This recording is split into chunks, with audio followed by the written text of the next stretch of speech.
Penemuan potongan tubuh pria di dalam sebuah koper menggemparkan warga desa Singabangsa, Kecamatan Tenjo, Kabupaten Bogor, Jawa Barat, Rabu 15 Maret lalu. Kurang dari sepekan, polisi berhasil mengungkap kasus mutilasi tersebut. Korban teridentifikasi sebagai RD, sedangkan pelaku berinisial DA.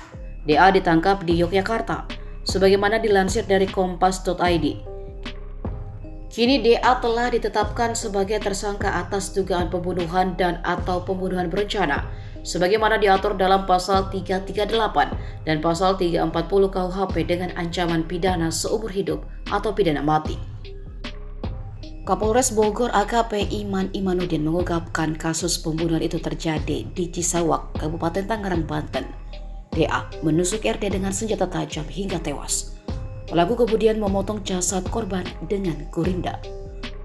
Bagian kaki dan kepala korban dibuang di aliran sungai Kecamatan Tiga Raksa.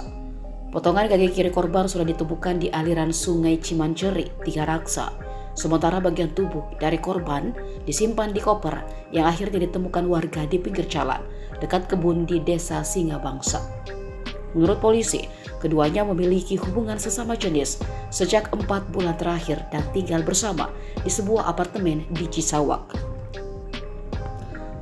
Polisi juga mengendus adanya motif ekonomi di balik kasus pembunuhan dan mutilasi tersebut.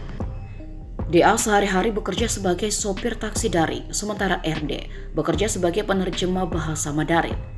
DA dan RD diketahui sama-sama sudah berkeluarga. DA bahkan sudah memiliki anak.